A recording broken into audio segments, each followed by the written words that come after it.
নমস্কার বন্ধুরা, আবারও কৃষকদের জন্য একটি সুসংবাদ শোনা গেল। বিধানসভায় প্রশ্নোত্তর পর্বে মাননীয় কৃষিমন্ত্রী শোভনদেব চট্টোপাধ্যায় জানিয়ে দিয়েছেন, কৃষক ভাতা যাদের বন্ধ হয়ে আছে, যারা কৃষক ভাতার মাধ্যমে মাসিক আর্থিক সহায়তা পাচ্ছেন না, তাদের জন্য দ্রুত অ্যাকশন নেওয়া হবে। অর্থাৎ এই রকম সমস্যার ক্ষেত্রে 24 ঘন্টার মধ্যেই তার সমাধান করা হবে।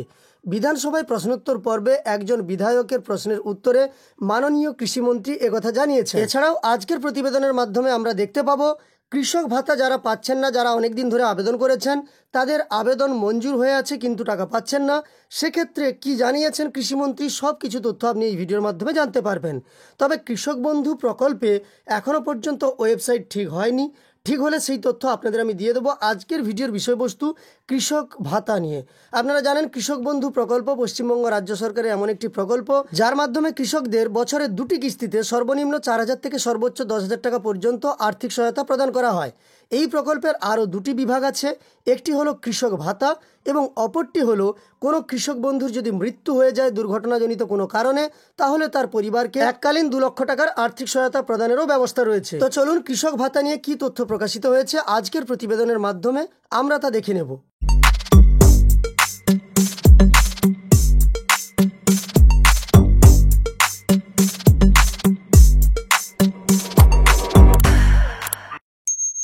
এই নিয়ে আজ বিকেলেই একটি প্রতিবেদন প্রকাশিত হয়েছে, যেখানে জানানো হয়েছে, রাজ্য সরকারের কাছে অভিযোগ জানালে 24 ঘন্টার মধ্যে কৃষকদের অ্যাকাউন্টে ঢুকবে বকেয়া পেনশনের টাকা। বুধবার বিধানসভায় এমনটাই জানালেন রাজ্যের কৃষিমন্ত্রী শোভনদেব চট্টোপাধ্যায়। জানালেন, প্রয়োজনে কৃষকেরা সরাসরি ফোন করতে পারবেন শোভনকেও। বুধবার বিধানসভায় কৃষক পেনশন প্রকল্প নিয়ে নানা প্রশ্ন তোলেন বিধায়ক নরহরি মাহাতো। নরহরির দাবি, পুরুলিয়ার অনেক কৃষকের অ্যাকাউন্টে গত 2-3 মাস যাবৎ পেনশনের টাকা ঢুকছে না। এই প্রশ্নের উত্তরে শোভন জানান, পুরুলিয়া জেলায় মোট কৃষি পেনশন প্রাপকের সংখ্যা 4,302 জন। ওই 1,004 কৃষকের মধ্যে যারা টাকা পাননি, তারা সে বিষয়ে অভিযোগ জানালে 24 ঘন্টার মধ্যে ব্যবস্থা নেওয়া হবে, এমনটাই আশ্বাস দিয়েছেন কৃষিমন্ত্রী।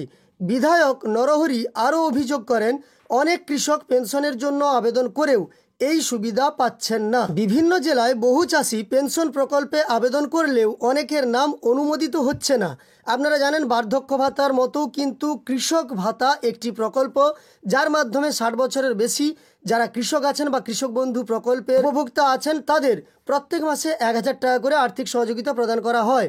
আবেদন করলেও কিন্তু সেই আবেদন মঞ্জুর হচ্ছে না, সে সম্পর্কেও জানানো হয়েছে। ফলে প্রবীণ কৃষকেরা সরাসরি প্রকল্প থেকে বঞ্চিত হচ্ছেন। এই অভিযোগের পরেই কৃষিমন্ত্রী শোভন জানান, গত 2024 সালের 31শে মার্চের সর্বশেষ পরিসংখ্যান অনুযায়ী রাজ্যে মোট কৃষি পেনশন প্রাপকের সংখ্যা 70,772। শোভনের কথায়, যেসব কৃষক পেনশনের আবেদন করেও সুবিধা পাচ্ছেন না, তারা সরাসরি সরকারকে জানালে ব্যবস্থা নেব। ব্লকে এডিএ বিডিওদের জানাতে পারেন, প্রয়োজনে আমায় সরাসরি ফোন করবেন।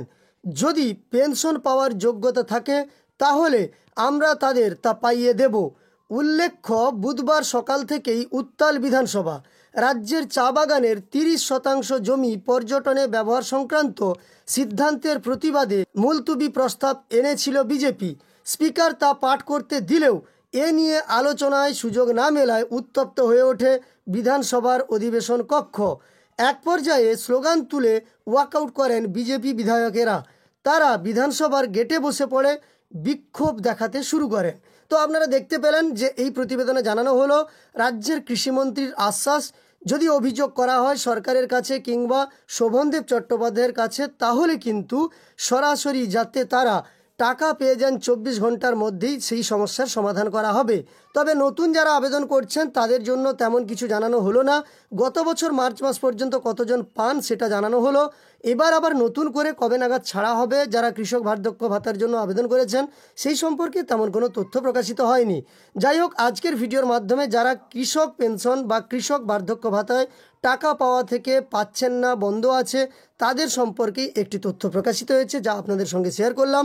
ভিডিওটি আপনার উপকারে এসে থাকলে একটি লাইক করে উৎসাহিত করার সঙ্গে সঙ্গে এই ধরনের তথ্য আরও পাওয়ার জন্য এই চ্যানেলটিকে সাবস্ক্রাইব করে পাশে থাকা নোটিফিকেশন বেল আইকনটাও অল করে রাখবেন। ভিডিওটি শেষ পর্যন্ত দেখার জন্য অসংখ্য ধন্যবাদ।